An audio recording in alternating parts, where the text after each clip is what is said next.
Olá, estamos no ar a serviço da educação na Rádio Trianon, em parceria com a Unip, Universidade Paulista, com o Colégio Objetivo e com áudio e imagem pela TV no canal Universitário de São Paulo. E também pelas redes sociais, certo, Malu? Isso mesmo. Nosso programa pode ser acompanhado pelos sites trianon.com.br, objetivo.br, curso-objetivo.br e no Facebook pelo Colégio e Curso Objetivo.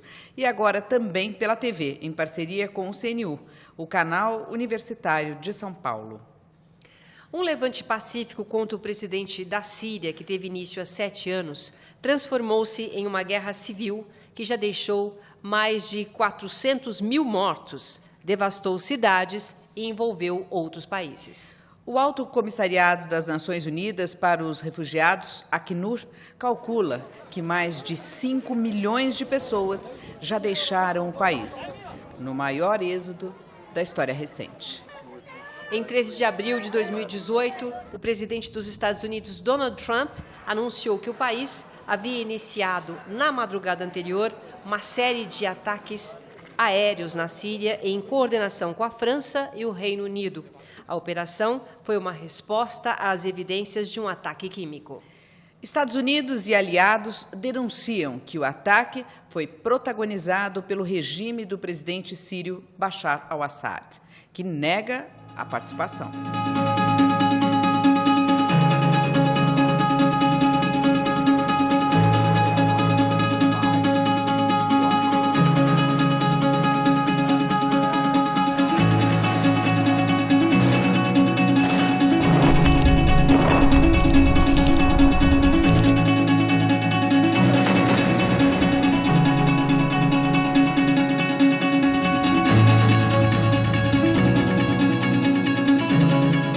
A proposta do programa de hoje é justamente essa, entender a origem do conflito e suas consequências. Afinal, o nosso compromisso é com a educação. Rápido intervalo e a gente volta já já. Objetivo, liderança absoluta. O Colégio Objetivo Integrado é recordista. Por 7 anos consecutivos em primeiro lugar no Enem, com a média geral mais alta em todo o Brasil. O Colégio Objetivo Integrado adota o sistema de ensino Objetivo.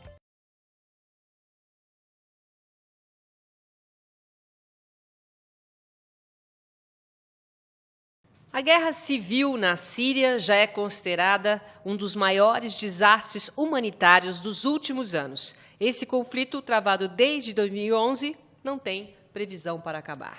E para falar sobre esse assunto, nós conversamos com o professor Eduardo Soares Lucchesi, que é professor de Geografia do Ensino Médio e do curso Objetivo. Olá. Obrigada, tudo bem? Tudo bem, tudo em ordem. Professor Eurico Pellegrino, professor de Química do curso e Colégio Objetivo. Olá, prazer estar aqui com vocês. Prazer.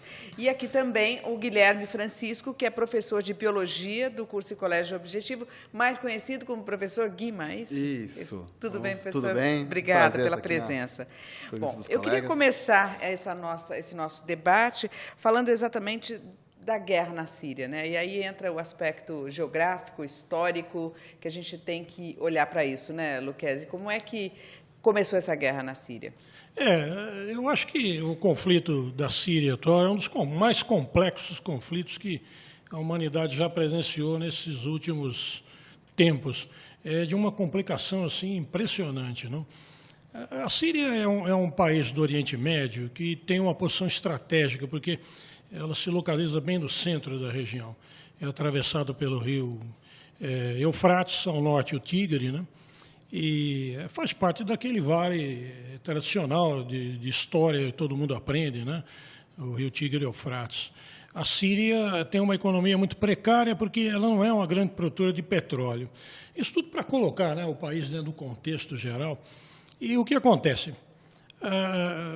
Já faz tempo, desde os anos 60, que a Síria é dominada por uma ditadura de um partido só, chamado Baath.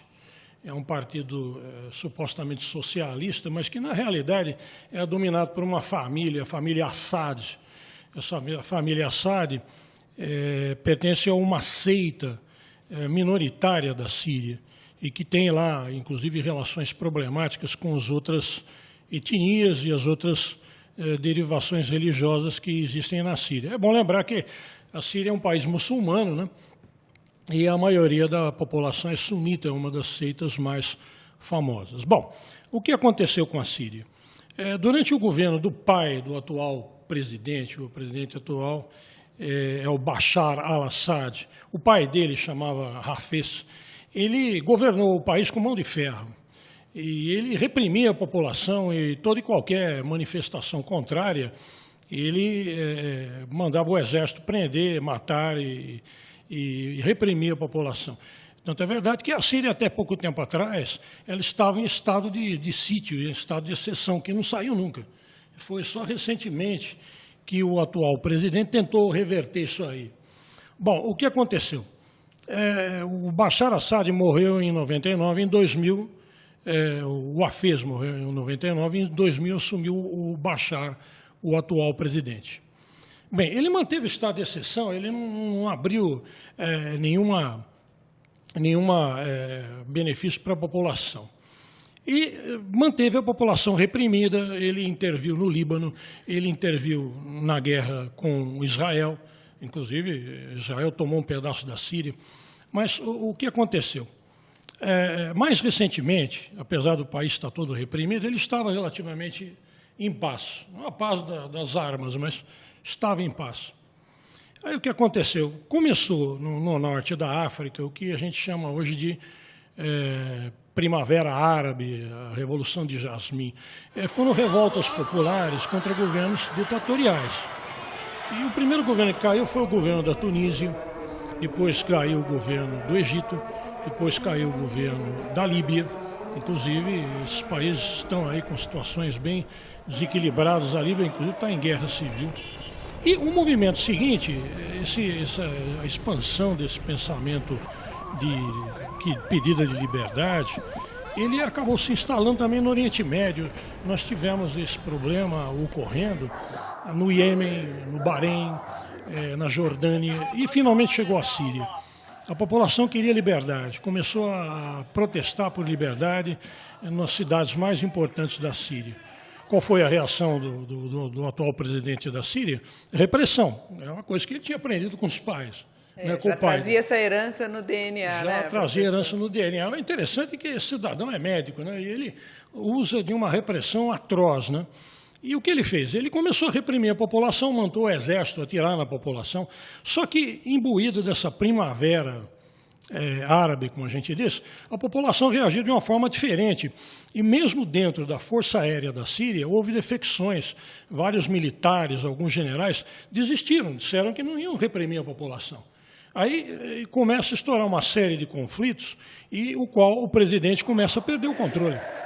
A coisa vai degringolando, começa o conflito um atrás do outro, até que, por volta de 2012, o próprio governante da Síria, o Bashar, declara que já não tem mais controle total sobre o território. Uma parte da capital, Damasco, foi tomada por rebeldes. Esses rebeldes começaram a atacar no interior de várias maneiras, em várias cidades.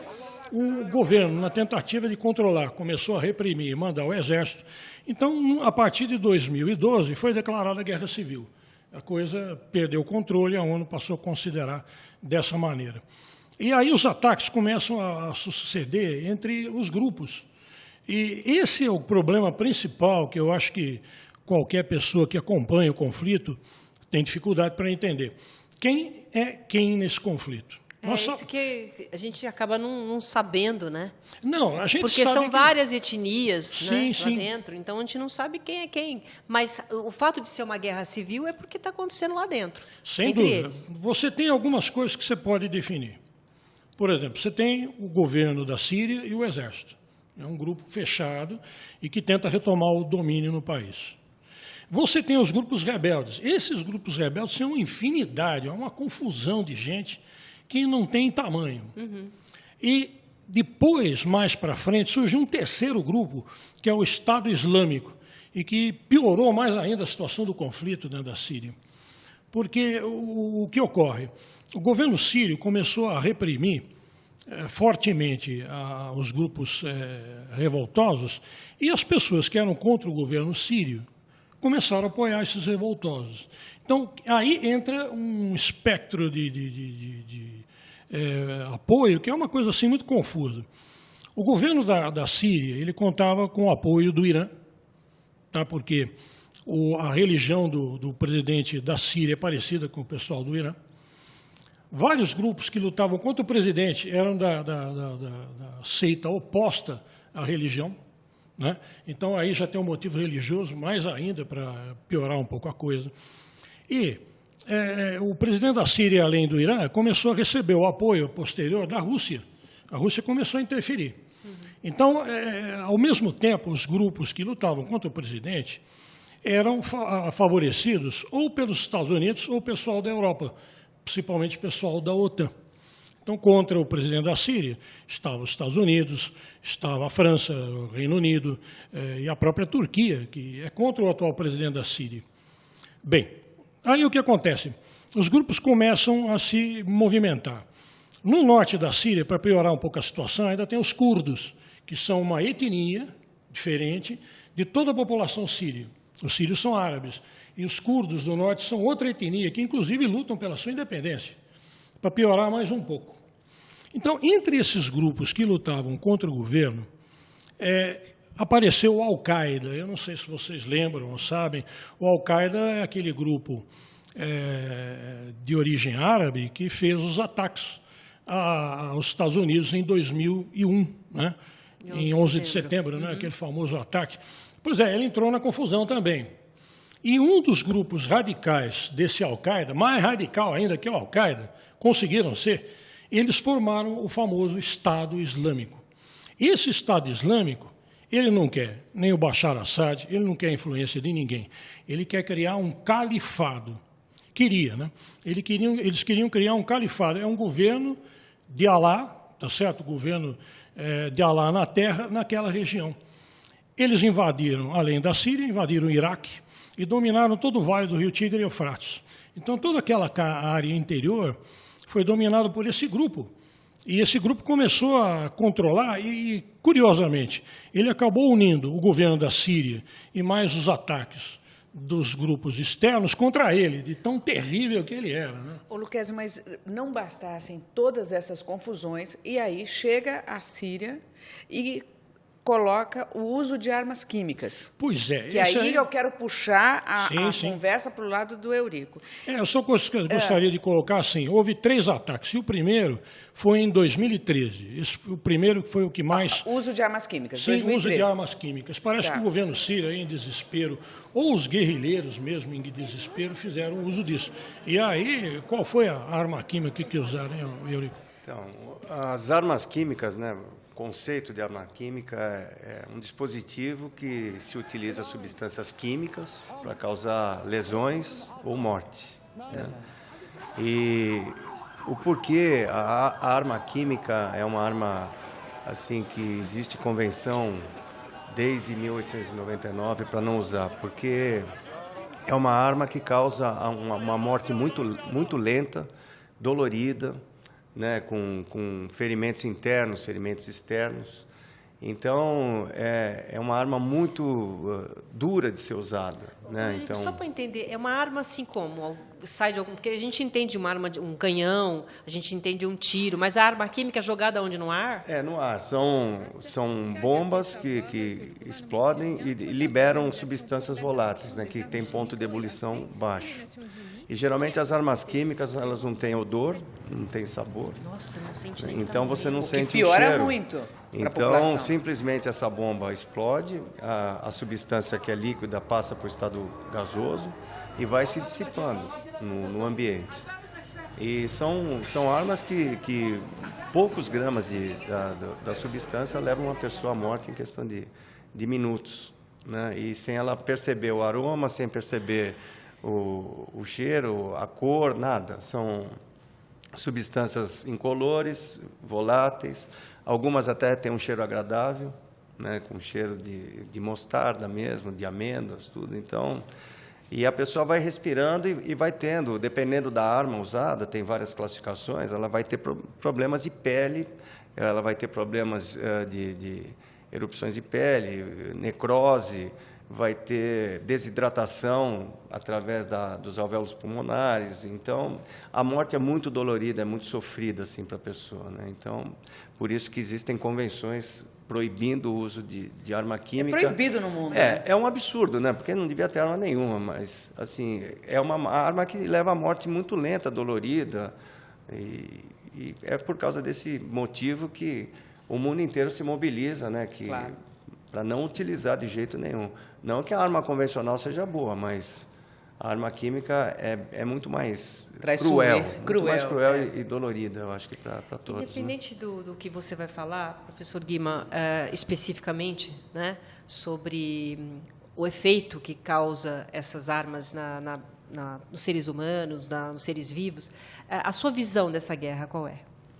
Tem um grande problema, né, não só essa disputa, né, de poder, esse problema é tanto étnico, né, quanto religioso, você tem esses grandes problemas, e a gente está percebendo de fato, uma crueldade, né?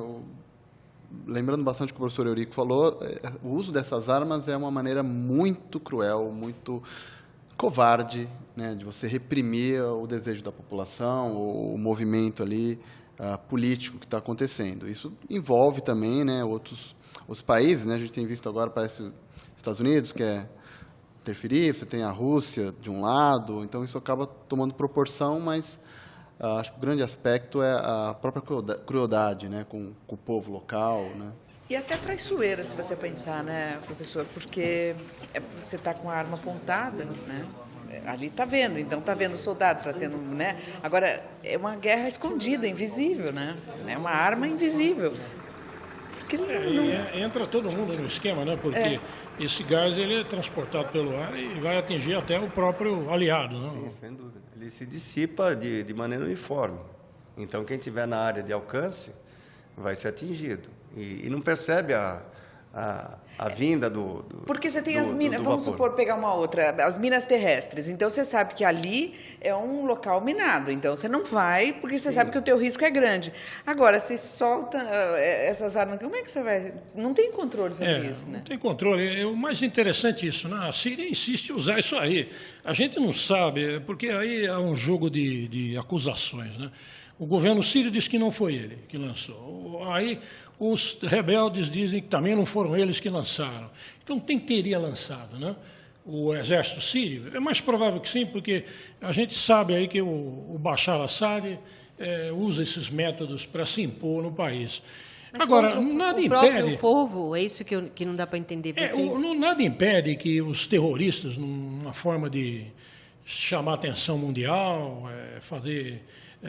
tornar mais cruel ainda a posição do governo sírio, eles não lancem mão desse processo, né? Porque eu pergunto, professor Eurico, é difícil fabricar esse tipo de coisa? Não é. São armas de fabricação fácil de laboratório, né? E quantidades pequenas que se usam na arma. Por exemplo, Eurico... Você tem arma você utiliza, por exemplo, determinadas substâncias, tem várias classificações, né? Tem o gás mostarda, o sarin, o tabum, o VX, né? Então, essas substâncias, elas são colocadas em ogivas e tem, no máximo, 2 litros de substância gasosa líquida que se volatiza e atinge área de 3, 4, 5 quilômetros quadrados. Uma bomba. Então, estoura uma bomba e deixa o líquido passar para o estado do vapor. Esse vapor vai se dissipando numa área que ninguém sabe. Quer dizer, quem está lá vai morrer. Ou lentamente, ou, dependendo da proximidade, pode morrer em 10 minutos.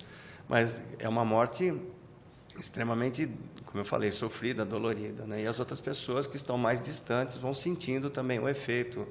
Tem armas químicas que o efeito demora para ela se decompor 3 dias, 4 dias. Então, eu fico pensando o seguinte, o professor Lucchesi, quando as grandes potências se unem contra o que está acontecendo, na verdade, essas potências elas têm a bomba atômica, né? Eles podem apertar um botão, têm o poder até de destruir o planeta. Sim. Existe uma preocupação aí de um inimigo invisível também.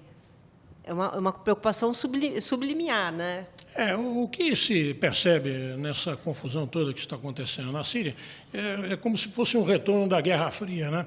Eu acho que essa ideia do inimigo invisível, né, era uma coisa que acontecia muito, né? Aconteceu muito durante a Guerra Fria. Quem são os inimigos, né? Então, de um lado, os capitalistas, do outro lado, os vermelhos, os comunistas. Então, se enxergava comunista em tudo que é quanto pessoa que tivesse uma ideia um pouco mais à esquerda, uma coisa do gênero, né? E me parece que esse conflito ele procura novamente voltar a essa situação no momento em que você não sabe quem é o inimigo, né? Quem foi que lançou esse material. Então, foi o guerrilheiro que luta contra o governo do Bashar ou foi o próprio governo? Então, mas é por isso que você acha que as potências estão se unindo? Sim. Por quê? Porque eles têm, além do perigo iminente, eles também não sabem que inimigos que eles estão lidando. O que acontece. Veja, aí entra um pouquinho de geopolítica. Se o governo do Bashar al-Assad, ele agora está avançando, ao final desses últimos tempos, a guerra começou em 2011, 2012, está se estendendo até agora. O governo do Bashar al-Assad está ganhando cada vez mais posições, está reconquistando o território. E me parece que uma vitória fácil do Bashar al-Assad representaria, em termos, vamos dizer assim, morais, uma derrota do pessoal do Ocidente que apoia os guerrilheiros. Os guerrilheiros seriam derrotados quem? O pessoal da OTAN, da Europa, seriam derrotados os Estados Unidos. E sairiam vencedores o Irã e a Rússia. Isso significaria que a Rússia ganharia um acesso a um novo território no Oriente Médio, que ela não tinha até agora. Extremamente importante. Ela tinha recuado depois do fim da Guerra Fria, né, quando houve aquela reorganização da Rússia, deixou de ser a União Soviética. Bom, então, parece que eles pretendem deixar a vitória do Bashar al-Assad mais difícil, porque nesse último ataque que ocorreu, o governo americano, junto com o governo francês e mais o do Reino Unido, atacou imediatamente as supostas instalações que fabricariam material químico. Bombardeou tudo, etc. Quer dizer, isso retarda o avanço do governo sírio. Ele vai ter que segurar.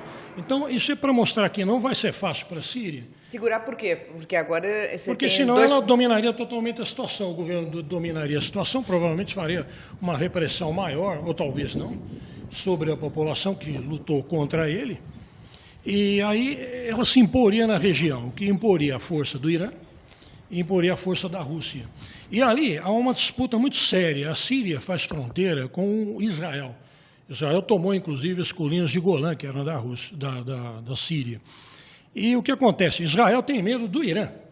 O Irã é um país poderoso, tem armas nucleares e pode atacar Israel. Dizem, né, que o Israel tem armas nucleares, apesar de ele nunca ter admitido isso. Então, o Israel tem interesse também nessa guerra em não deixar o Bashar al-Assad sair vencedor de tudo. Por outro lado, cria-se a seguinte situação. Se os grupos guerrilheiros tomarem o poder na Síria, o que vai acontecer? Será que a Síria vai virar uma Líbia? A Líbia é uma confusão atualmente. É um país onde tem um governo fraquíssimo, no interior tem gente da Al-Qaeda, tem gente do Estado Islâmico, tem grupos guerrilheiros os mais diferentes possíveis. A Líbia, como a Síria, é um país árido, semiárido. E o que acontece? Vira uma confusão numa região central que fica em volta de áreas que possuem reservas de petróleo, que envolve o interesse da Arábia Saudita, envolve o interesse dos países do Golfo Pérsico, envolve o interesse dos Estados Unidos no meio. É um negócio bastante difícil de definir. É por isso que os analistas internacionais eles têm tido dificuldade em analisar essas coisas. Porque seria uma nova ordem mundial daí. Sim, a tendência é que a coisa se modifique e altere essa possível ordem mundial, né? A gente não sabe para onde vai exatamente esse percurso. Então, é uma coisa que a gente tem que acompanhar com atenção e, ao mesmo tempo, você não sabe definir o que pode acontecer, né? Ô, Luquezzi, mas eu quero puxar esse gancho do ponto de vista da população, né? Sim, Quer sim, dizer, sim. você, no meio disso, você tem uma nova configuração, ok. Cada ator, né? Chamando Sim. aí cada país de ator, cada um tem um interesse aí em jogo. Mas no meio disso, né, Guima, tem a população. Tem os seres vivos ali, né? Não só Eu os... queria saber quais são as sequelas que isso aí deixa nas pessoas que não morrem. Porque você descreveu o que acontece com a pessoa que morre. E o pessoal que sobrevive, hein? Você tem umas graves problemas respiratórios, né? Como é um gás acaba sendo volátil, eliminando em forma de gás, né? O indivíduo acaba respirando. Em altas concentrações vai levar o indivíduo à morte, né? Por uma série de mecanismos. Mas, mesmo em doses pequenas, você causa uma ulceração, né? Uma necrose do sistema respiratório, tá? Podendo causar graves problemas para o futuro, né? Então, a pessoa teria graves problemas respiratórios a longo prazo, né? Justamente por essa reação química que vai acontecendo, vai necrosando, vai irritando, vai causando o que a gente chama de edema, né? Acúmulo Ou de seja, líquidos. são pessoas que vão passar o resto Vão da passar vida. o resto da vida com graves problemas respiratórios. Mas Sofrendo dá esse para a tipo de gente coisa. dimensionar, saber quanto isso afeta? Você tem exemplos no mundo de armas químicas é usado desde quando? Acho que os primeiros relatos são da Primeira Guerra, né? Frederico? Primeira Guerra Já Mundial. teve? Primeira Guerra Mundial já teve. Teve um acordo, né, o direito internacional proibiu armas químicas desde 1899, na Primeira Guerra Mundial, na Convenção de Haia, porque lá foi usado o gás cloro, né, que é uma substância que, se você respira, ele tem um poder desidratante muito grande. Então, Se ele pensar em cloro, a gente já ele passa mal. imagina o cloro da piscina, que é usado em baixíssima concentração para matar bactéria. O cloro, na temperatura ambiente, não é uma substância líquida, é uma substância gasosa, a substância cloro. Então, se você respira, ele vai fazer o quê? Vai desidratar todo o sistema respiratório. Então, ele desidrata pulmão, traqueia, a língua, obviamente, murcha, a pessoa perde a fala. Né? Isso é usado já na Primeira Guerra, nós estamos falando lá atrás. Na Primeira Guerra. Eu me lembro desses soldados lutando com aquela máscara, né? Eles Era usavam- por isso, por causa do gás cloro. gás Nossa, cloro. eu já vou assistir filme de uma forma Então, diferente. era Aí isso, nessa eles- guerra tem gás Eles cloro. põem a máscara para se defender de possíveis Por causa dos gases, né? dissipação do gás, né? Então, o cloro é um agente desidratante fortíssimo, assim. Então, o que acontece? Se você recebe um banho de vapor de cloro, a vista, você pode perder a visão, desidrata a vista, né? Você pode ficar cego, pode perder a fala, desidrata a parte da traqueia, da língua, a língua murcha, né? Perde toda a água. E a parte é muito mais respiratória, potente, então. o pulmão perde a elasticidade, né? Então, o poder que a pessoa tem de expandir e retrair o pulmão passa a não existir mais. Então, Muitas a vezes pessoa vai você morrendo acaba aos criando o poucos. que a gente chama de edema. Né? Edema, que seria uma reação inflamatória natural do sistema imunológico, e ele acaba liberando líquidos que são do sangue. Né? A própria parte líquida do sangue ela acaba escapando e criando, né, regiões de líquido, né, que a gente chama de edema, causa certo inchaço, e isso vai causar uma própria asfixia da pessoa. Né? Imagina você acumulando líquidos no pulmão, né? Isso vai causar um problema respiratório, então vai ser aquela coisa de a pessoa ofegando, buscando o ar desesperadamente, o ar não se... Não, a ironia disso é assim, quer dizer, com a convenção proíbe-se arma química. Por quê? Porque judia mais, é isso? O resto das armas tudo bem. Então, mas A o ser química que humano, não pode. O ser humano é... Não, mas aí, Silvio, também eles têm que focar, né? Então, os especialistas estão... Esse tipo de arma não pode. Então, Olha, peraí. nessa guerra aqui, gente, tudo bem, a gente pode brigar, mas arma química não. É que nem como se fosse um jogo. Então, Silvio, mas justamente porque é letal, né? É dessa Mas forma. e as Não, outras armas? são, mas assim, é isso que ele falou, esse aspecto cruel. Né? Então, assim, nós não estamos aqui discutindo se o uso de cruel armas. da morte, né? É a morte lenta, dolorosa, né? Sofrida. É que nem no Vietnã. Usaram-se arma química no Vietnã. A bomba de napalm era um gel, né? Onde esse gel era a base de hidrocarbonetos, que são gasolina. Era um gel que pegava fogo. Então, você recebia um banho de gel, em seguida você era inflamado, você pega fogo. Nem sempre a pessoa que está pegando fogo, ela vai morrer. Então, mas ali, no caso, era os Estados Unidos, Nos Estados Unidos. que jogava essa bomba. Napalm. Eles usaram agente laranja também.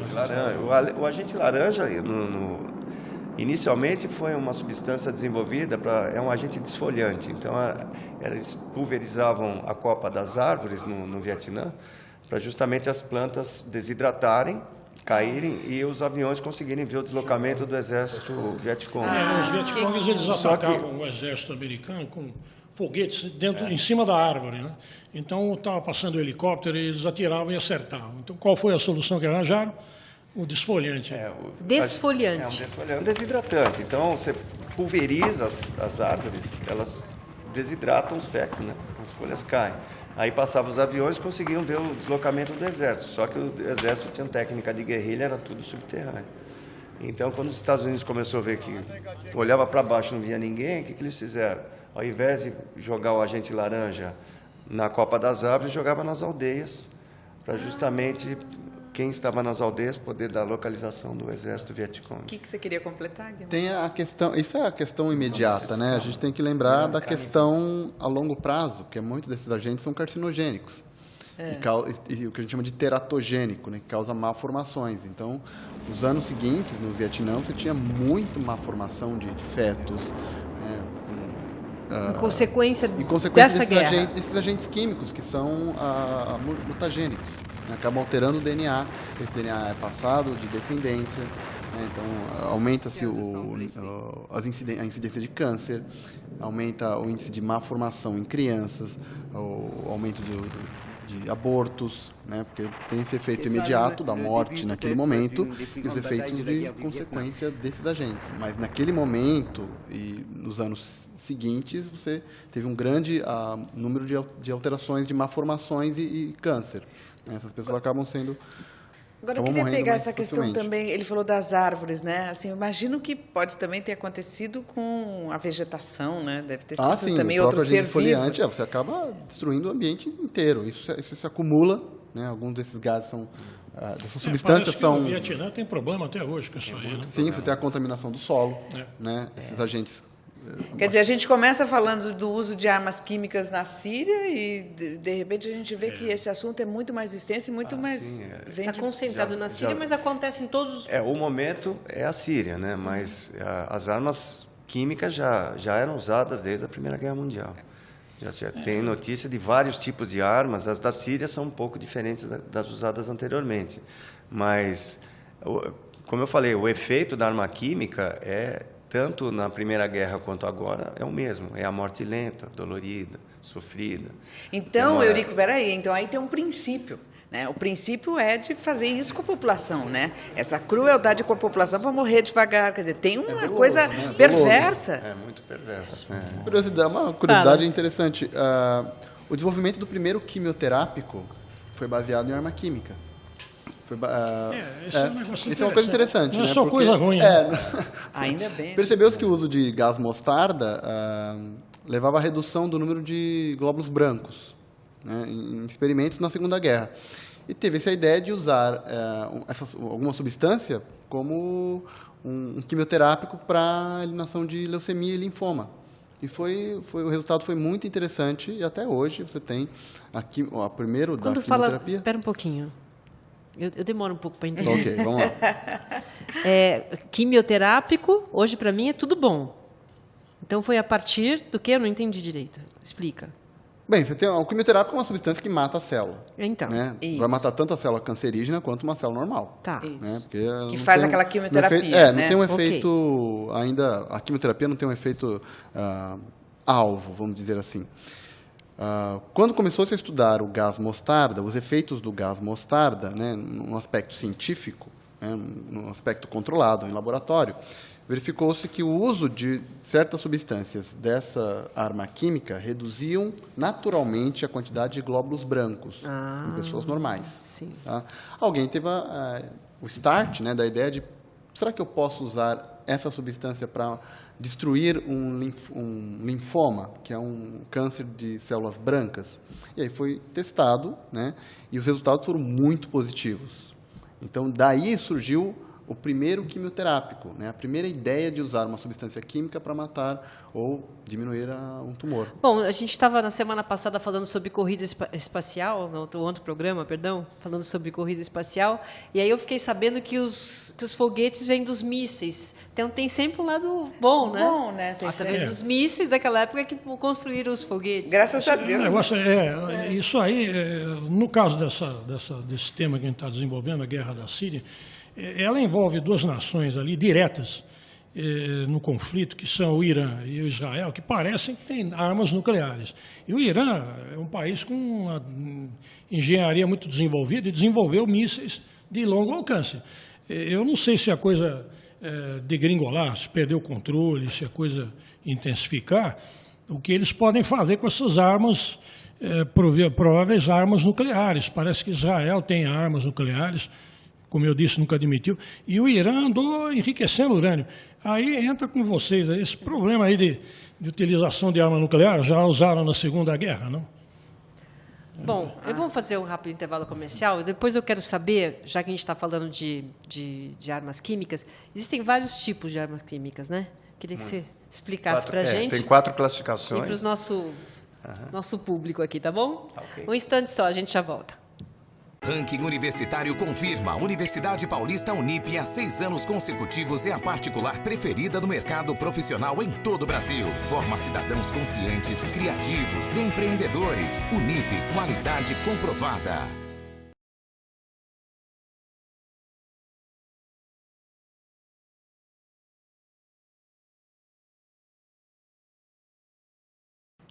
Estamos de volta com o tema da Síria, o uso das armas químicas na Síria. E no bloco anterior, a Silvia estava te perguntando, Eurico, os tipos de armas químicas que existem.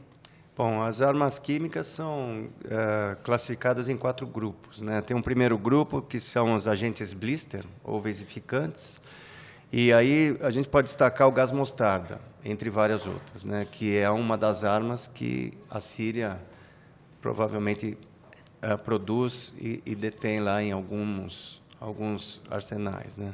Que é feita como? Quer dizer, é fácil de fazer, né? A gente falou até no primeiro bloco, é fácil de produzir. Sim, sim, são laboratórios comuns de química, não Por que precisa chama grande. mostarda, Eurico? Devido ao aroma, Cheiro de mostarda, cheiro de mostarda, e devido à ligeira, tem uma coloração tênue amarela no ar, né? É um amarelo tênue.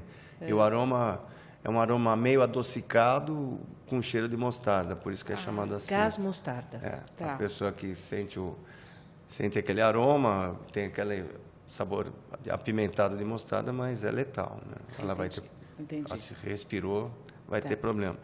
Aí tem os agentes nervosos também, que posso citar alguns que a Síria produz, que atacam o sistema nervoso, né? Diretamente. Tem o tabum. Agentes nervosos? Agentes nervosos, né? É a segunda classificação. Tem o tabum, tem o sarin e tem uma outra chamada VX, né? São esses agentes que alteram o sistema nervoso. Você respira, você fica com descontrole motor. O sarin, você está falando? Esses 3 Esses aqui. 3 o sarin são... tem o mesmo efeito. Tá, o sarin, o tabum e uma chamada VX. VX, essas dizer, 3... Você respirou, você ataca o sistema nervoso, você fica com... Perde o sentido... Perde descontrole motor, tudo. Você perde fala, tudo. Você fica sem... E esses nomes, agentes nervosos, porque ataca o sistema nervoso mesmo? É diretamente no sistema nervoso. Tem tem os agentes de sangue, que causam envenenamento, né? No sangue? No sangue, absorvido pelo sangue. E lentamente você vai morrendo envenenado através da contaminação sanguínea, destruição de glóbulos, né? Então, você tem o cloreto de cianogênio e o cianeto de hidrogênio. Você respira, ele entra no sistema sanguíneo e vai destruindo os glóbulos, você vai morrendo por envenenamento. E os agentes sufocantes, né? Que aí entra o pior de todos, é o cloro, né? O cloro gasoso. O cloro é uma substância gasosa na temperatura ambiente, porque muita gente confunde o cloro da piscina, né, que mata a bactéria, mas o cloro da piscina é o gás cloro dissolvido em água. Então você joga aquela água clorada na água da piscina para matar bactérias, mas só que isso em pequenas concentrações. Mas mesmo assim, quando você erra a concentração, já incomoda para entrar na piscina. Todo mundo já percebe que a pele resseca, né? que o cabelo muda de cor, que os olhos ficam vermelhos. Né? Quer dizer, a pessoa acrescentou um pouco a mais do cloro que devia na água, né? Por isso que você tem que controlar, obviamente, essa dosagem. Então, e o cloro é um agente sufocante, é classificado como agente sufocante, entre outros, né? Eu estou só citando os principais, os da Síria, os da né? Síria. Né? Então, especificamente os da Síria, que é o assunto que a gente está desenvolvendo, mas tem outros. Nesses ataques todos até agora, quer dizer, o mais usado foi o mostarda, né? Que supostamente, a Síria produz esses 4. O VX, o Tabum, o agente laranja, né? Aliás, o gás mostarda e o sarin. Né? Esses são as armas químicas que a Síria provavelmente produz e guarda em alguns locais não identificados. Né? Os Estados Unidos supostamente destruiu um laboratório através de análises do sistema de inteligência americano, mas não necessariamente significa a eliminação total. Eles podem ter depósitos em outros locais espalhados. E pode estar tudo embaixo também, né, da terra. Sim. Né? Porque às vezes fala que conseguimos você acertar faz a um produção laboratório. E faz a distribuição do armazenamento em qualquer lugar que você queira. Aí é só pegar. Ô, Guima, eu queria puxar o assunto para você também. É o seguinte, então assim, aí você olha, ele está falando de cloro, né? Sim. Aí você cloro ou outros elementos químicos. Então assim, é a mesma coisa do remédio e do veneno, né? O que faz é a dosagem que você coloca num ou no outro, né? Isso do ponto de vista humano, o que isso significa?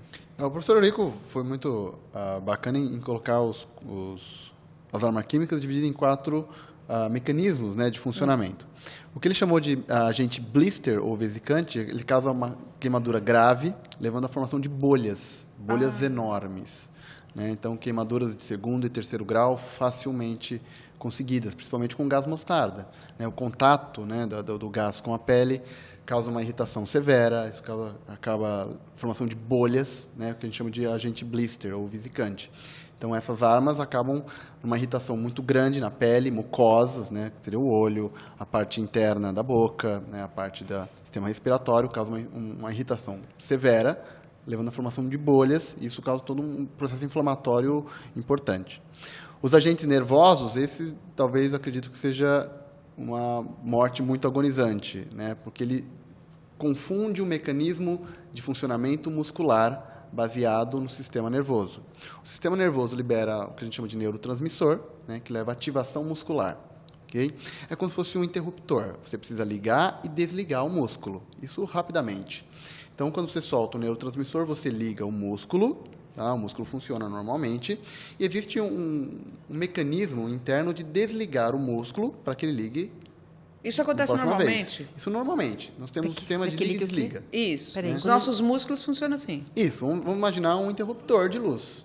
Você liga, funciona a luz, você desliga, tá pronto para funcionar de novo. Então, mas quando desliga o músculo é para ligar o quê?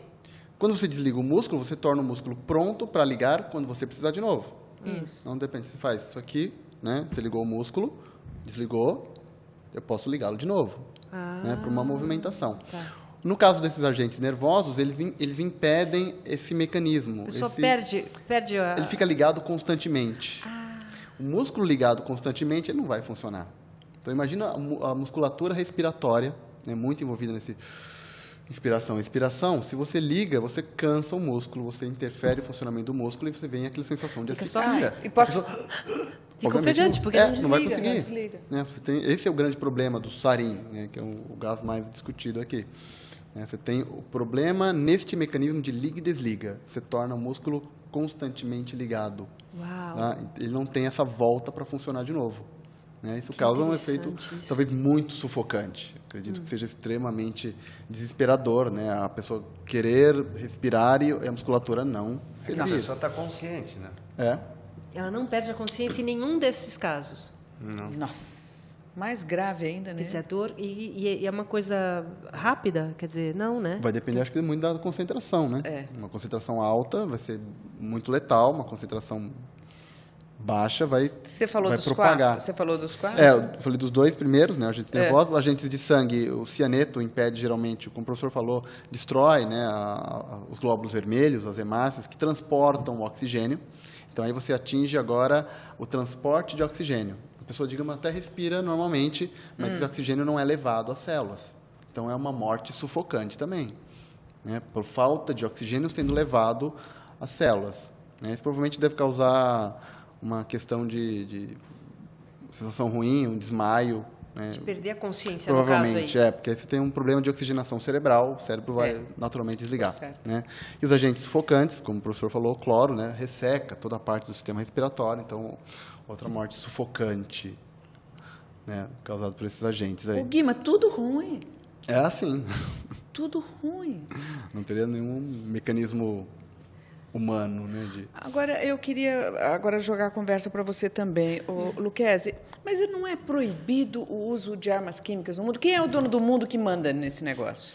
Pois é. Essa é aquela questão da moral que envolve, inclusive, o problema da ONU, né? A ONU poderia ser o órgão que controlaria essa situação. O problema da ONU é que ela tem uma Assembleia Geral, onde você tem lá 193 países, mas que indicam apenas os assuntos. Na realidade, quem decide o que a ONU vai fazer ou não vai fazer é o Conselho de Segurança da ONU, que é formado só por 5 países, que foram os vencedores da Segunda Guerra Mundial. São os Estados Unidos, a Rússia, a China, o Reino Unido e a França. E esses países têm poder de veto. Se alguém decidir, numa Assembleia da ONU, que serão proibidas as armas químicas, e alguém do Conselho de Segurança vetar, está vetado, simplesmente acabou. Durante esse conflito da Síria, foram feitas várias demonstrações ao governo da Síria para que ele parasse de fazer isso, fazer aquilo, mas todos eles esbarravam na oposição da Rússia. A Rússia vetou, a Rússia e a China vetaram, em diversas ocasiões, atitudes que seriam tomadas, no caso, contra a Síria. Sim. E isso também acontece em âmbito mundial com essas leis.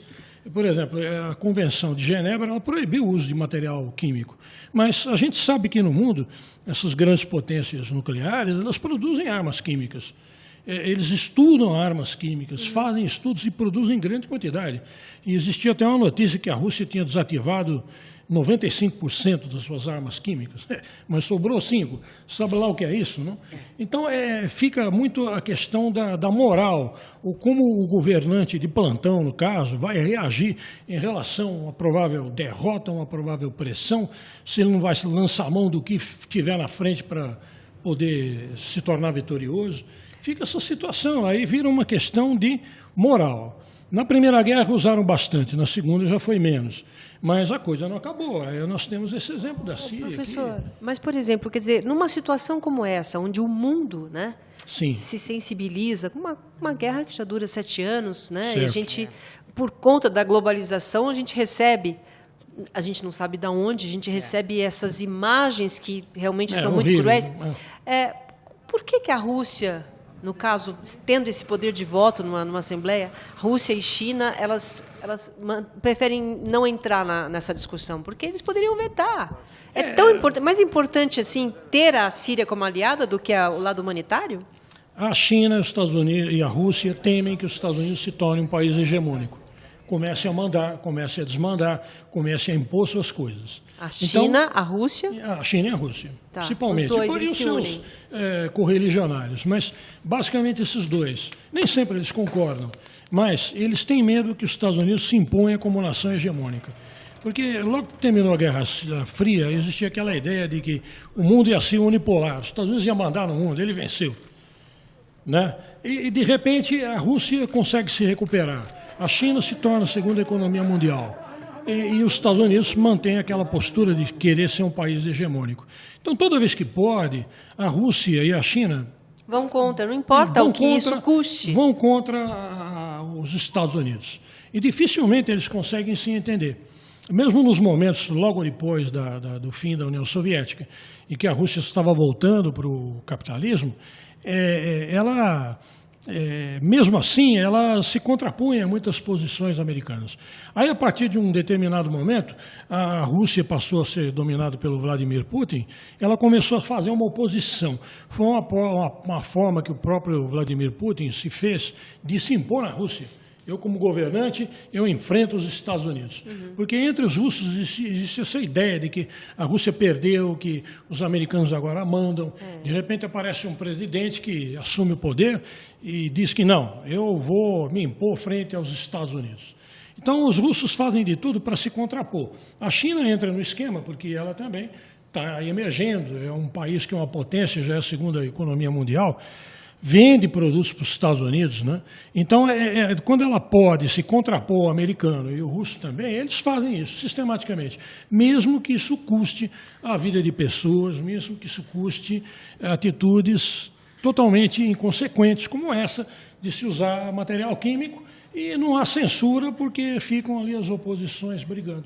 E o mundo fica assistindo isso. Né? Assistindo. E aí você Fica tem a assistindo. Primeira Guerra, a Segunda Guerra. Exatamente. E vai indo. Esse tipo de incompensação levada ao extremo acaba levando a esses conflitos maiores. Agora, o Lucchesi, aí tem um outro fato que chega para complicar ainda mais, né? Porque aí você tem, nesse ataque de abril, entra a França e o Reino Unido, que se colocam ao lado dos Estados Unidos, se colocam ao lado dos Estados Unidos. Como é que fica isso?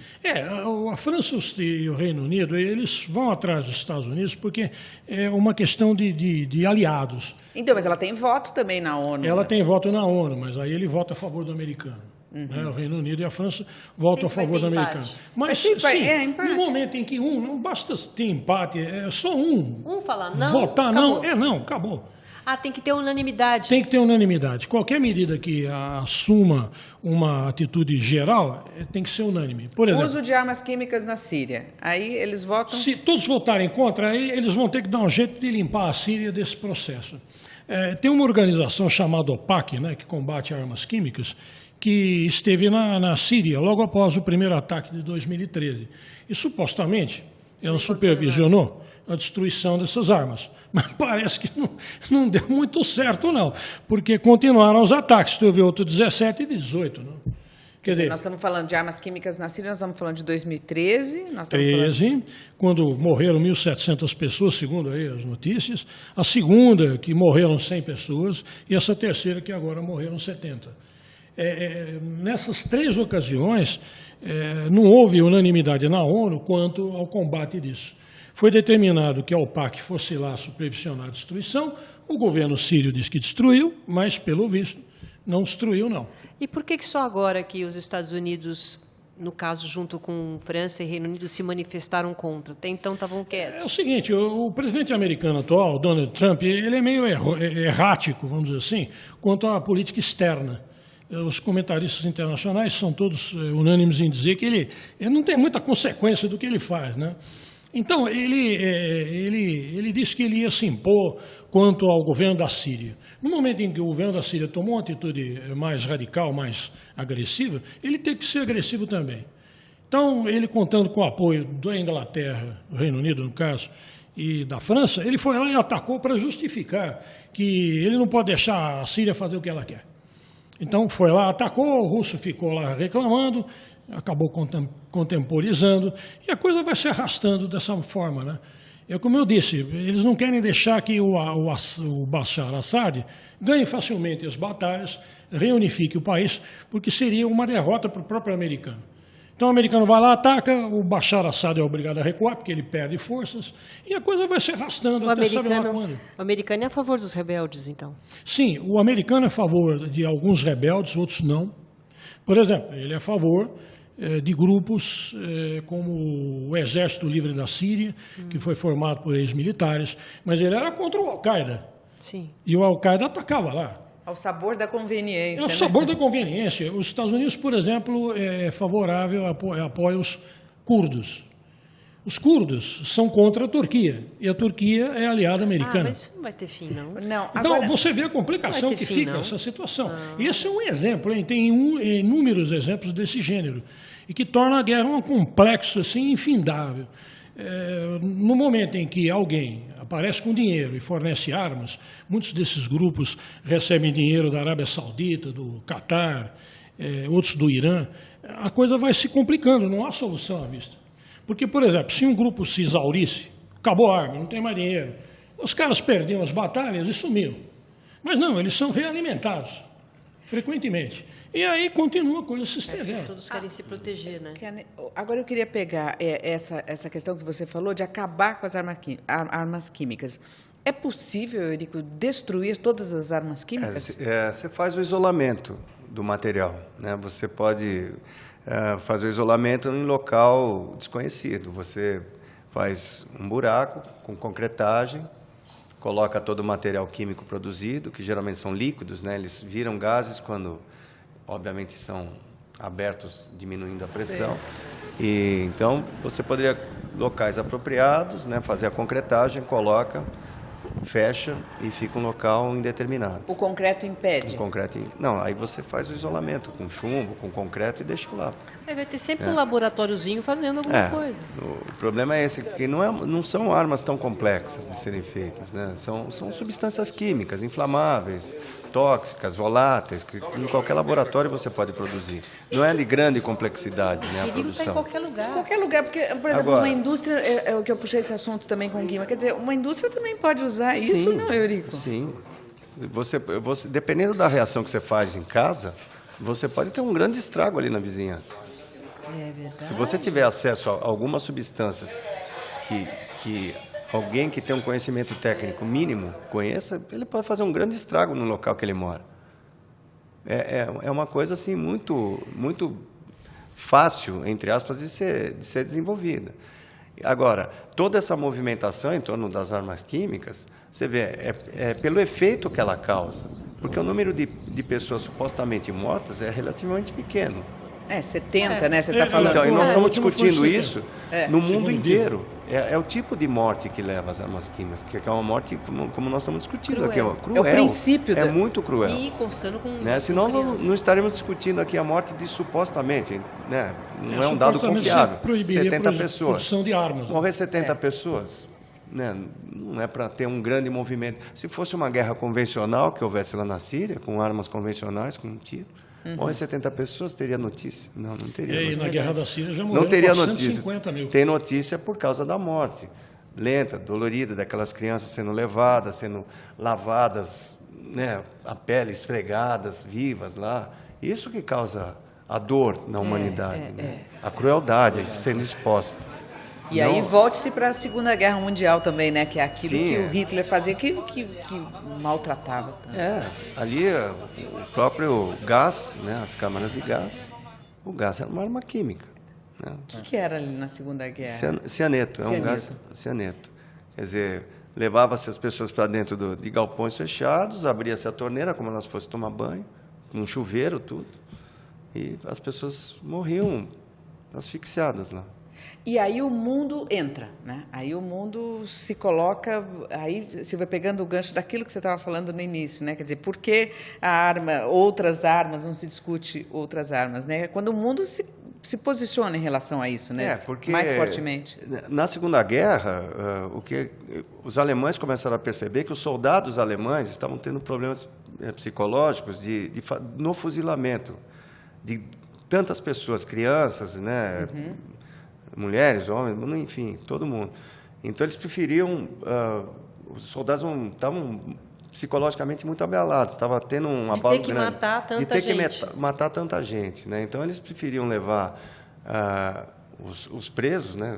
A grande parte, infelizmente, são judeus, para câmaras de gás, em galpões que supostamente eram banheiros, que todo mundo achava que ia tomar banho, tirava a roupa, né? Para ser reutilizada e tal. Entravam todos quietos, achando que ia tomar... Abriam... Supostamente tinha um chuveiro simulando.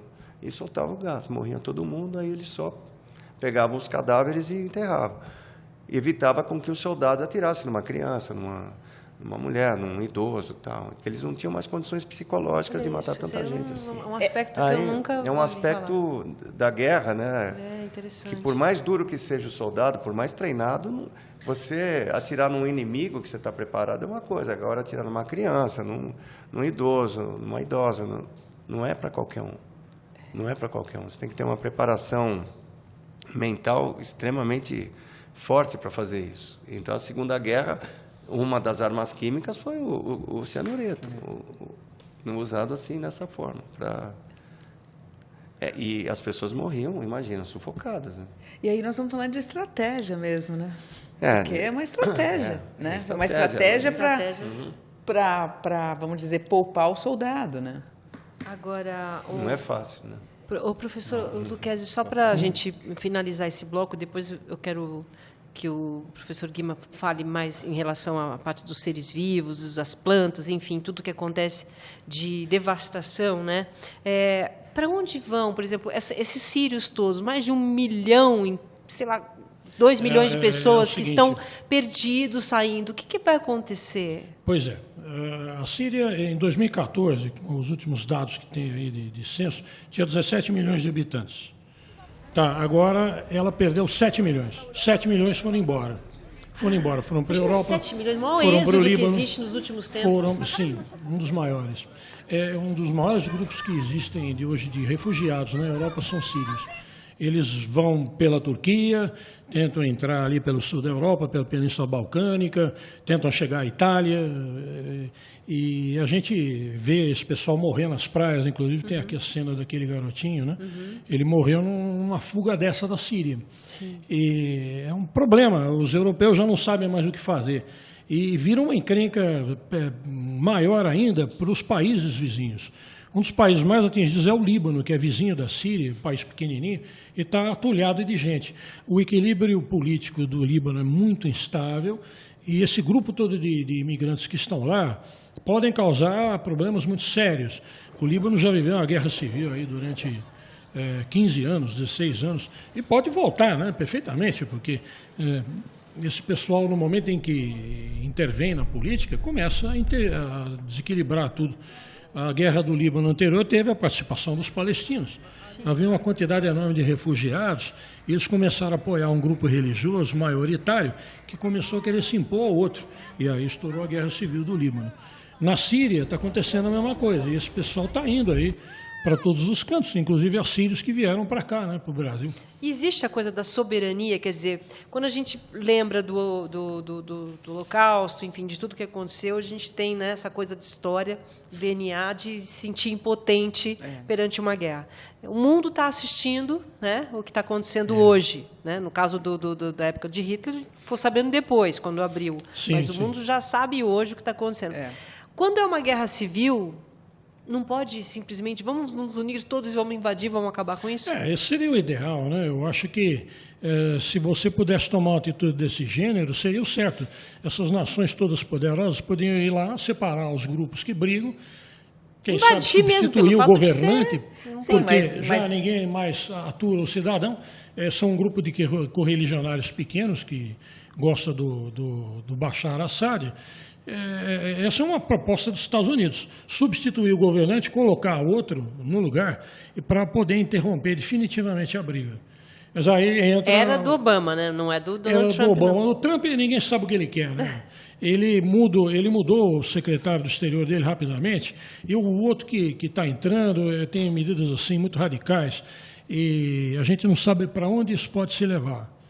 Agora, o fato é que a coisa não é essa união, essa preocupação, né, de se tentar resolver, dar uma solução para isso aí, né? É uma guerra que já deveria ter acabado há muito tempo, mas, pelo visto, vai se estender por muitos anos, né? E nada garante que, a qualquer momento, eles não comecem a usar material químico outra vez, não? Usar essa guerra química novamente. Já usaram 3 vezes, foram proibidos e usaram. Né? Já usaram 3 vezes? Se o governo russo dá um sinal verde assim, ou faz de conta que não viu nada, pronto. É liberação para o Bashar Assad voltar a usar. Ou então, grupos opositores usarem, dizerem que foi o Bashar Assad que usou. Né? O duro é que é que eles negam. Eles negam. Bashar Assad fala que não fez. Isso daí não existiu. A Rússia fala que não tem, que não aconteceu isso, que isso é tudo fake. Nas 3 ocasiões, o governo da Síria negou que tivesse usado. Que é fake, que é montagem. Os rebeldes que usaram contra a gente. Isso.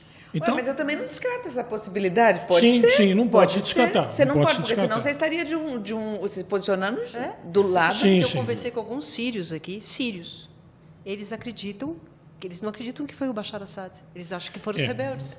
Pode ser. Eles estão defendendo, falando, jamais ele faria isso contra o próprio povo. Os sírios defendem muitas vezes aqui, eles falam que são... Aí entra um negócio seguinte, a gente é muito influenciado pelo comportamento da mídia americana. Sim. Os americanos, eles escolhem uma espécie de vilão. Então, o vilão é o Bashar Assad, ele é ruim, ele não sei o quê. Então, tudo que acontece de errado é culpa dele. Mas não sei se necessariamente foi ele que fez isso. Assim foi com Gaddafi, assim foi no De repente, você descobre que o sujeito não é tão horroroso assim, e fez coisas interessantes para a população. E, de repente, ele é colocado como o demônio que está matando todo mundo. Quer dizer, onde está a verdade, né? Onde está a verdade? A algum ponto, né? Agora, pegando esse gancho também da população, Guima, assim, hoje, qual é a principal ameaça que eles sofrem lá hoje? Por exemplo, as pessoas que já estão doentes e tal, qual que é isso já tem um quadro, mas assim, o que as pessoas que estão lá hoje, que perigo que as espreita, vamos dizer assim?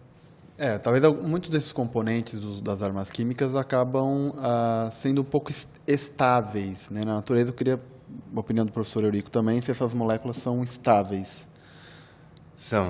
Elas perduram, dependendo do tipo de substância volátil que se usa, elas perduram, eles chamam de meia-vida, né? Que é o tempo que leva para reduzir o produto pela metade. E tem meias-vidas de 30, 40 dias. Né? Então, vamos supor, você libera uma certa quantidade de 100 gramas desse material, supostamente. Daqui a 40 dias você vai ter 50, daqui a 40 dias 25, daqui a 40 dias 12,5, daí vai, até a decomposição total. Enquanto isso, o efeito continua no ambiente. Né? Por quanto tempo, então? Depende depende da substância que eles... Tem materiais aqui que a meia-vida são 60 dias. 60 dias a meia-vida dele. Nossa, dá para... Então, são 2 meses. Então, você soltou a bomba, tá. Você vai ter o efeito durante 60 dias naquela região. Nossa. Depois de 60 dias, você vai ter a metade desse efeito na mesma região, até ele sofrer a decomposição total. O que pode elevar, inclusive, o número de mortos, né? Quer dizer, hoje Sem dúvida. Quer dizer, e é interessante, olha, Silvia, que interessante, né? Quer dizer, eles já chegam e dão esse número oficial de mortos. Mas, pelo que o Eurico está explicando, isso pode ser maior. E aí eles não fecham essa conta. Não, esses números são números fictícios, né? No morreram. No primeiro negócio, eles deram como o número de mortes 670. Depois aumentou para 1.700. Quer dizer, aí já vem aquele processo a longo prazo. Então, agora, 70 pessoas, será que morreram 70 pessoas? É o que estão falando, não? Então, a gente nunca um tem número certeza. muito, para mim, é um número irreal, fictício. Acho que é mais ou menos? Eu acho que muito mais. Muito mais, né? 70 é muito pouco. Muito mais. Para o estrago que essas armas podem fazer. Elas são muito letais e a morte... de contaminação máxima, se a pessoa está num local próximo, a morte demora quase instantânea, 10 minutos no máximo, a morte da pessoa. Se ela estiver numa área de grande concentração. Agora, em áreas periféricas, a morte vai ocorrer, só que de forma mais lenta, mas vai ocorrer.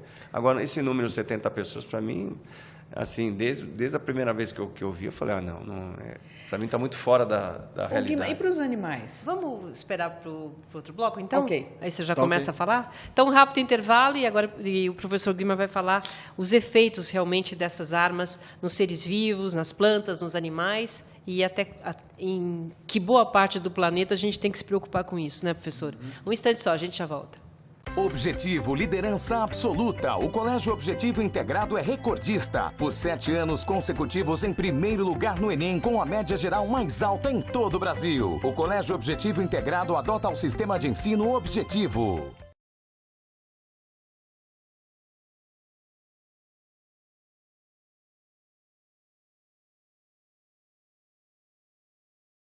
Estamos de volta hoje com um programa especial, né, focado na Síria, na arma química, no momento que está acontecendo no nosso país.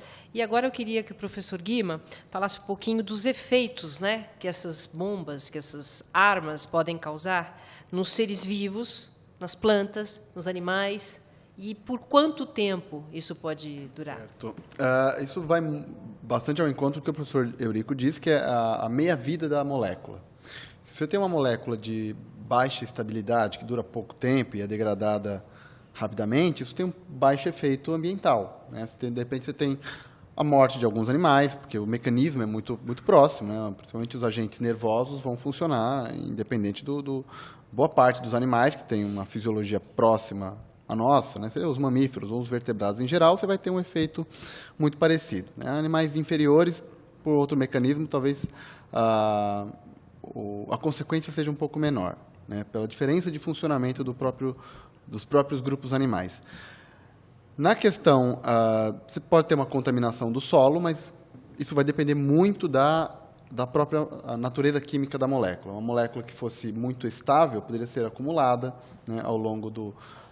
pode ser absorvida pelas plantas, pode ser absorvida por alguns organismos, isso iria se acumulando na cadeia alimentar, chegando num alimento da população onde a concentração dessa substância poderia ser muito, muito aumentada, né? Então, você teria um efeito a longo prazo de contaminação do ambiente e, consequentemente, da própria alimentação da população, dependendo se a população se baseia, né, em uma alimentação próxima da região, né?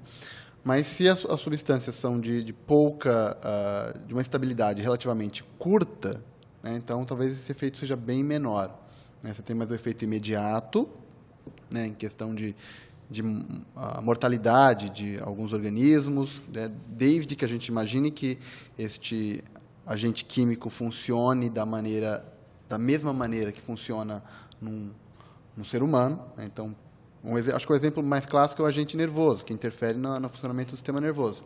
Então, para um animal que tenha um sistema nervoso próximo ao nosso, vai sofrer. Um animal que não tenha essa fisiologia não vai sofrer, né? As plantas, o ambiente vegetal talvez não tenha muita influência como consequência da vida do vegetal, porque ele não tem um sistema nervoso, né? Eu teria um problema se isso se acumulasse nesse organismo e ele servisse de alimentação. Aí você estaria armazenando, vamos dizer assim, né, essa substância tóxica, substância química, que poderia ser base de um alimento de um organismo, de uma população. Mas isso é isolado, né, professor? Quer dizer, acontece lá na Síria, na região que está acontecendo, fica lá. Muito isso restrito, não contamina o mundo, o planeta. Não, entra restrito. No ar e vem para cá, sei lá. Hein? Não, as armas químicas são armas locais. Não há dissipação das... Depende da quantidade da ogiva, né, que é construída. Geralmente, eles fazem ogivas para atingir 3 km², 4 km². Quer dizer, é população mesmo, né? Então, não é direcionado a ninguém, é direcionado a todos que estão ali. É diferente de um míssil, né? Quer dizer, é completamente Então diferente. Não vai prejudicar, no caso que a gente está falando, não vai prejudicar o planeta. Vai prejudicar é aquela região e aquelas pessoas. Muito local. É direcionado. É diferente de uma explosão nuclear, né? Uma bomba atômica, que aí é a expansão da radiação por... Agora falou da bomba atômica, tem que falar. Não, mas a bomba atômica, e aí pegando esse aspecto, qual que é a diferença? Quais as diferenças de uma bomba atômica, né, de uma arma nuclear e uma arma química? Então, as armas químicas são produtos químicos, né, feitos em laboratório, utilizando uma região periférica do átomo, que é a região da eletrosfera. Então, são reações químicas, né? Então, se faz as substâncias químicas como se faz outras que nós usamos no dia a dia.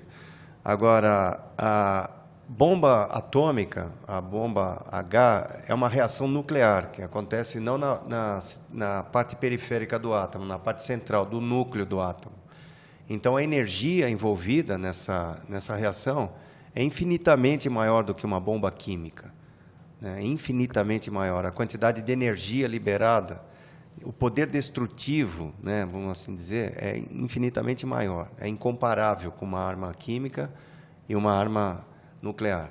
Então, são duas armas muito diferentes, né? O poder destrutivo de uma bomba atômica destrói cidades inteiras, né? Eurico, só uma curiosidade assim fora, né?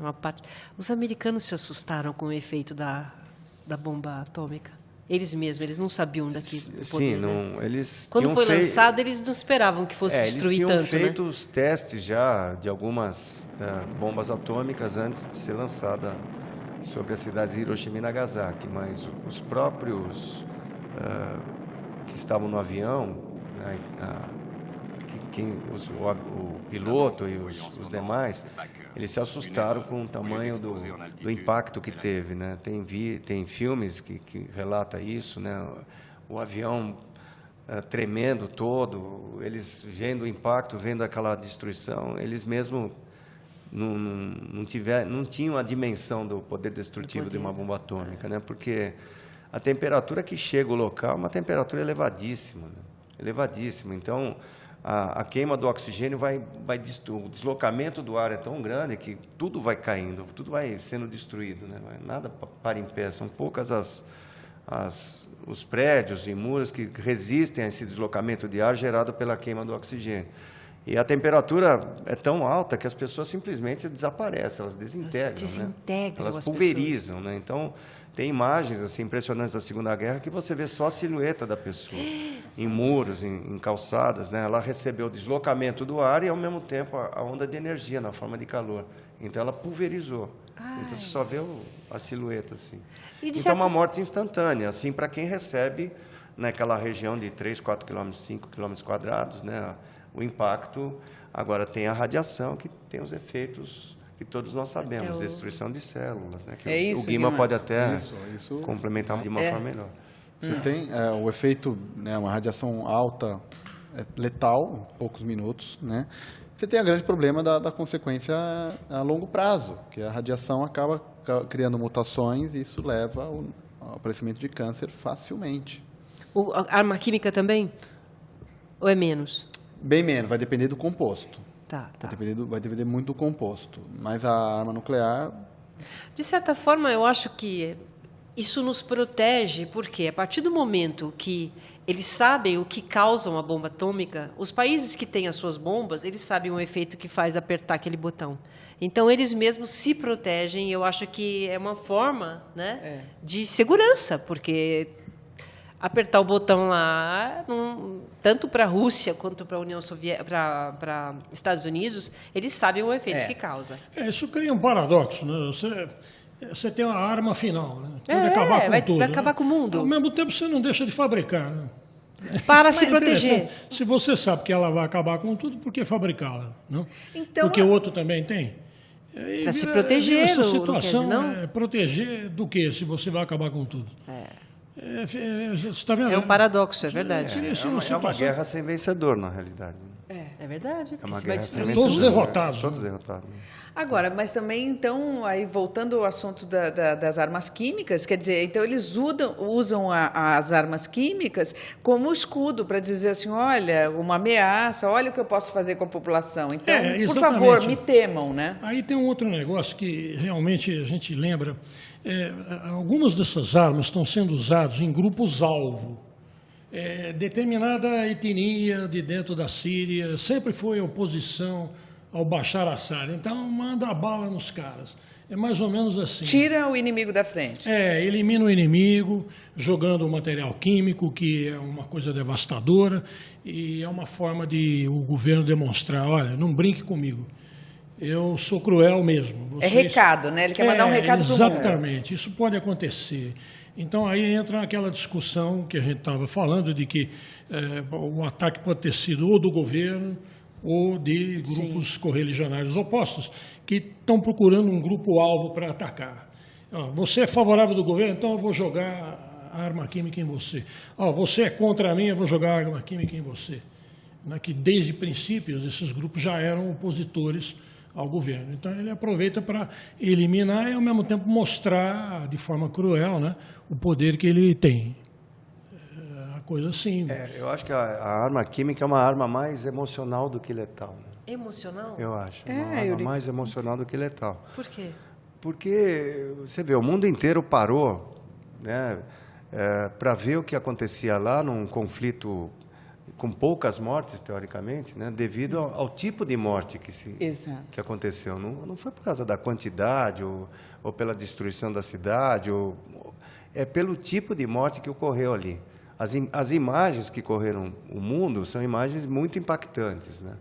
Então, emocionalmente, você tem aquele poder na mão, você tem uma pressão emocional em cima dos seus opositores muito grande, se você tem arma química. Você fala, olha o que eu posso fazer com seu filho, com sua filha, com seus parentes, com toda a tua família.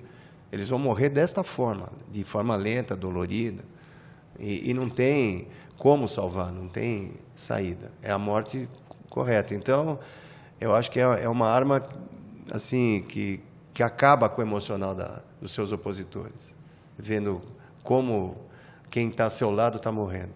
E aí não existe arma mais eficaz, né? Porque você destrói o ânimo do teu opositor, acabou.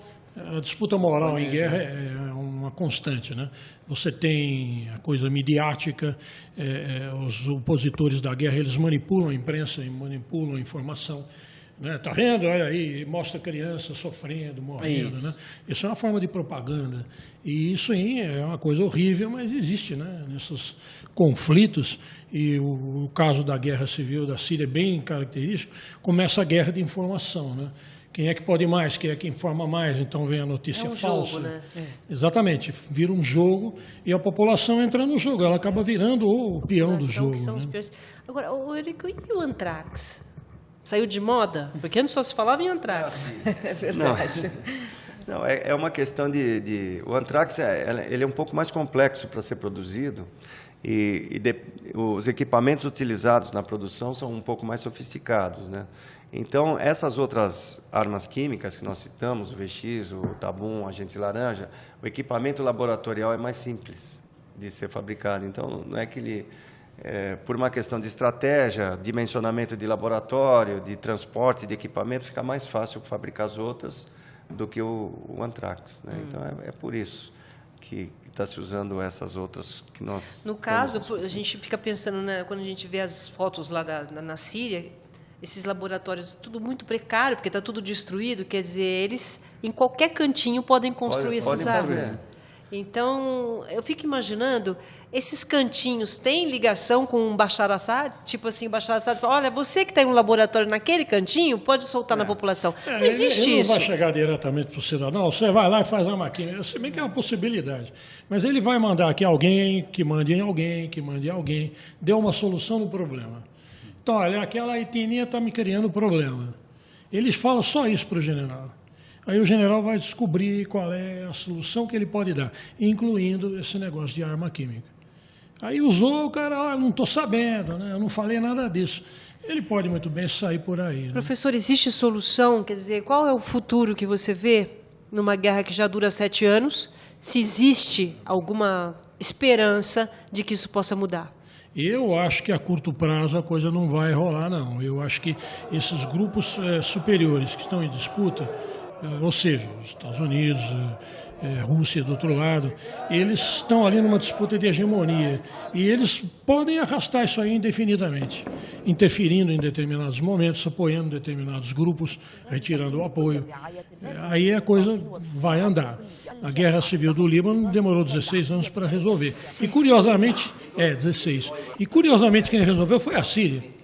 Mas no momento em que ela estava estabilizada, o exército sírio invadiu o Líbano, separou os grupos que lutavam e a guerra acabou. Agora, foi uma interferência externa.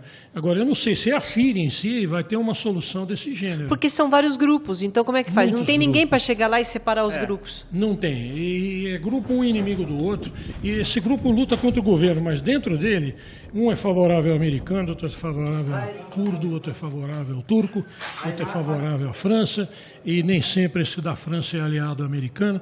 Então fica muito difícil definir isso aí. Mas não é justamente esse país fragmentado que interessa ao sistema?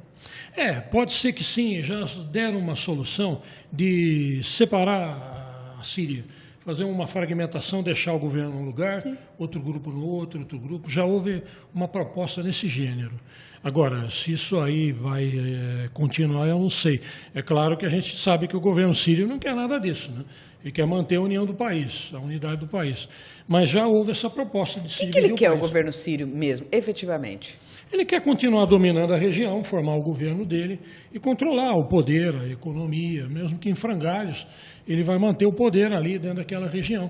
Ele acaba virando uma espécie de peão na coisa, né? Você tem a Síria, um país instituído, organizado, reconhecido mundialmente. Se a Síria desmancha, o que vai surgir ali? Aí vem o oportunismo desse pessoal tipo Estado Islâmico, que resolve criar uma aventura, um tal de califado, né? Então, em termos de jogo de poder mundial, o que isso significaria? criar um califado, de repente o califa resolve unir toda a população muçulmana e aí resolve criar um império turco-otomano outra vez.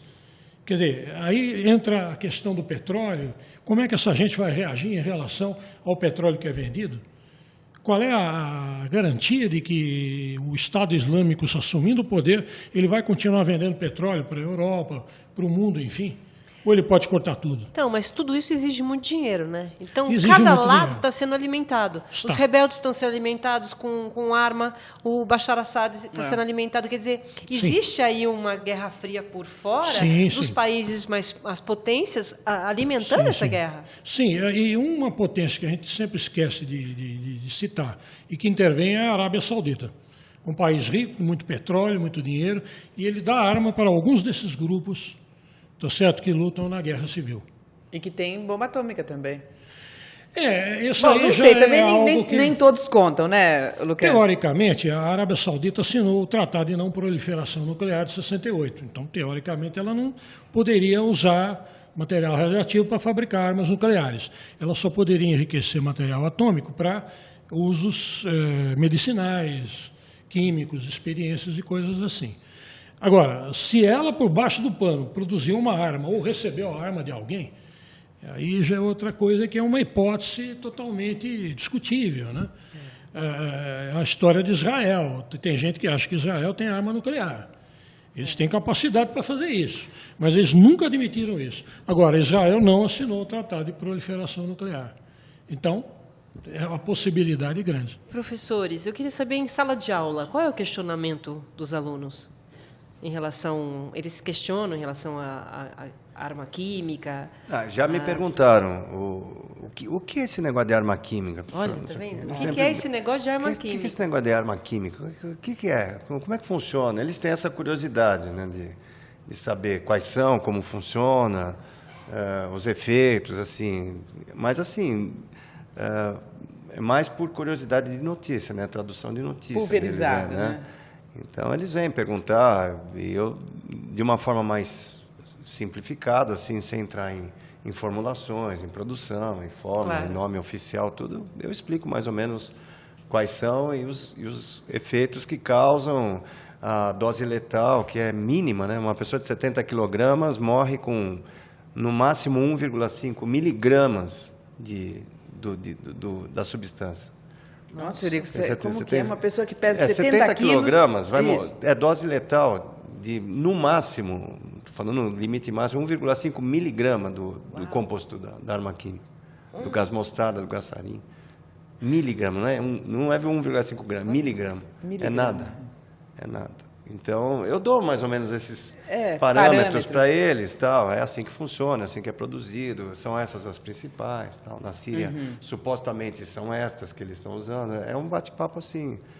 Quando surge a oportunidade, assim, em sala de aula, e alguém levanta o problema, que eu estou levando algumas substâncias que eu falo só de química, então, às vezes, surge essa curiosidade por parte de alguns alunos, e a gente abre um leque e procura falar de forma rápida e não muito aprofundada, porque senão desvia o foco de outras coisas que a gente está falando, mas dou pelo menos uma visão, abro um pouquinho o leque para eles terem uma noção do que é, onde está sendo usada, quais são, as categorias, eu falo rapidamente, assim, mas perguntam, eles perguntam por causa das notícias, né? Guima, aí dentro da sala de aula, o que o teu aluno traz? Na biologia, acho que bastante que o Eurico falou é a questão de saber o que acontece com quem respira, né? Como que é a morte. Então, acabo também envolvendo um pouquinho essa parte de explicar como funciona rapidamente o mecanismo, ou, de repente, se a aula, né, o tema da aula está próximo, né, digamos, do noticiário, você pode falar, olha, nesse mecanismo aqui que a gente está discutindo é onde atua o gás sarin, né, onde atua uma arma química. Então, você torna, talvez, a matéria menos árida. Né? Você vai falar de neurotransmissor, vai falar de substâncias de movimentação muscular. Mas né? eu entendi muito bem esse negócio da movimentação. É bem bacana. Legal. Achei bem interessante isso. Então, aí você pode jogar isso como o que ele vê todo dia está ali, ó. Você vê no noticiário, está aqui, ó. Isso aqui é a parte da biologia importante que explica muita coisa.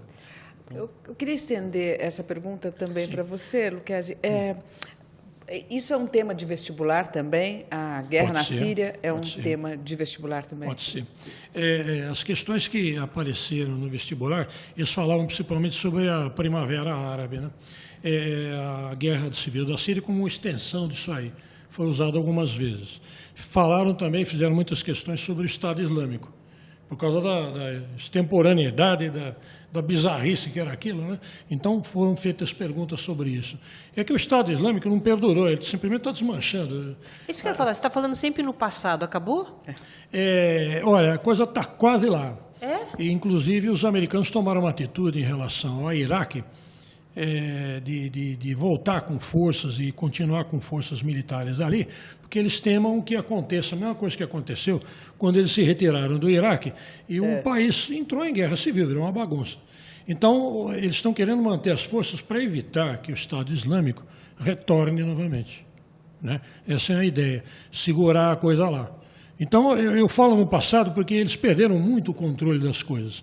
Parece que agora o Estado Islâmico está reduzido a um pedacinho de terreno que pega a fronteira do Iraque com a Síria, que é uma área muito, muito seca, árida, e tem pouca gente ali. Então, eles parecem que controlam alguma coisa ali.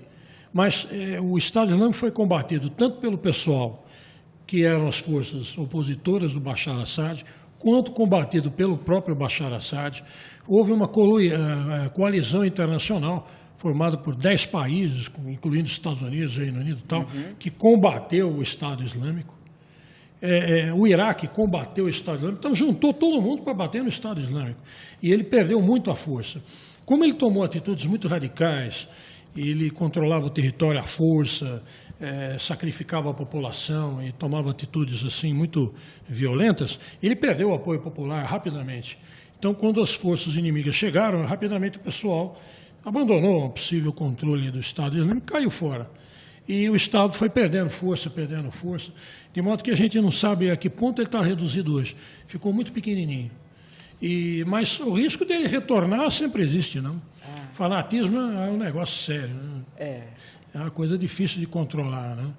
Muito bem. Mas vamos fazer uma pauta sobre o Estado Islâmico, né, Silvia? Vamos falar um dia. Está acabando, não quero mais falar do Estado Islâmico, não. Olha, mas é uma surpresa, porque eu achei que ainda tivesse, quer dizer, que bom, né? Porque isso significa que as coisas também vão diminuindo, mas aí já não tem tanta mídia, né? Quando começa. Quando começa. Ele era o grande demônio, né? Agora que ele perdeu a força, o pessoal parou de falar. Inclusive, o próprio Bashar al-Assad, ele retomou uma cidade histórica chamada Palmira, que tinha coisas antiquíssimas. Tudo, Eles tomaram conta daquilo, né? Estavam destruindo templos.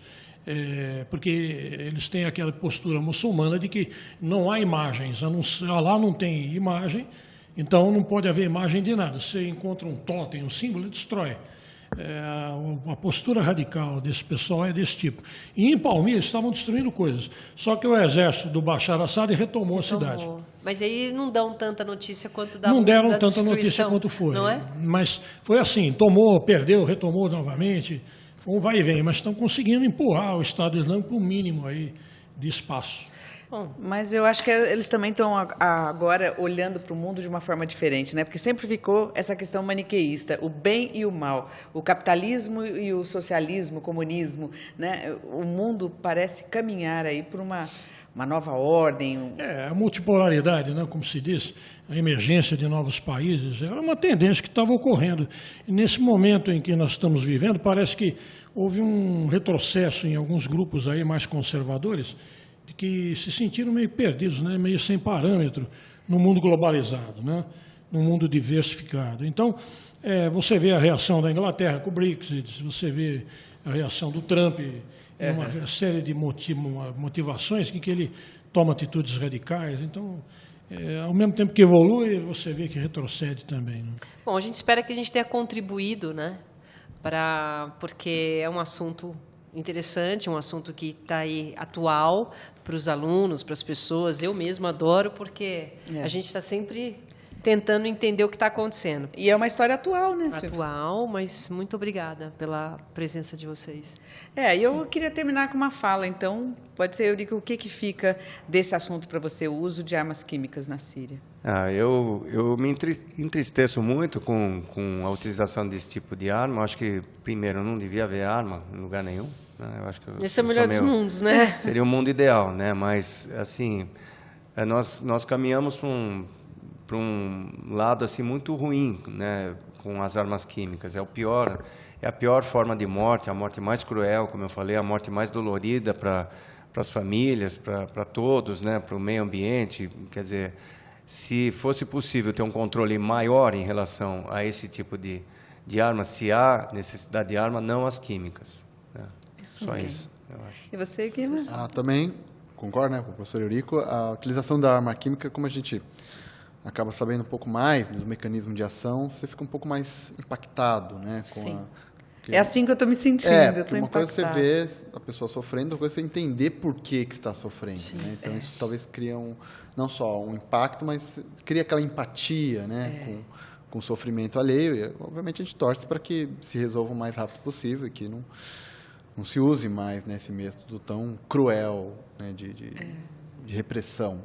Então, torcendo para aqui. Para você, Lucrezio, o que é que fica? O que fica triste é essa situação hipócrita das grandes potências que veem as coisas acontecer e apoiam, não tomam atitude, fala-se, critica-se, mostra-se, etc. Mas qual é a atitude que eles tomam? Eles continuam fabricando. Os Estados Unidos têm armas químicas aos montes, tem arsenal químico, bacteriológico, tem arsenal nuclear. A Rússia também. Então, o que adianta criticar, né? Fica essa situação, mostra o pessoal sofrendo, mas qual é a atitude que se toma? Né? Muito bem. Essa é a grande dúvida. Né? Bom, eu quero agradecer ao Eduardo Soares Lucchesi, que é professor de Geografia do Ensino Médio e do curso Objetivo. Obrigada pela aula, professor, aqui nessa entrevista. Boa noite. O Eurico Pellegrino, que é professor de Química do curso e Colégio Objetivo. Muito interessante todos os seus esclarecimentos, Eurico. Eu que agradeço estar na presença de vocês. Foi um bate-papo muito bom e sempre que precisar eu venho. Tá bem, tá bem. O Guilherme Francisco, famoso Guima, né? Todo mundo chama de Guima, então por isso é que ficou esse nome. Professor de Biologia do curso e Colégio Objetivo. Eu que agradeço também a oportunidade e aprender também com os colegas é sempre importante. Encerramos o programa de hoje com a reflexão de Albert Camus, escritor, filósofo, romancista, dramaturgo, jornalista e ensaísta francês, nascido na Argélia. Somos responsáveis por aquilo que fazemos, o que não fazemos e o que impedimos de ser feito. A gente se despede lembrando que a educação é uma história sem fim.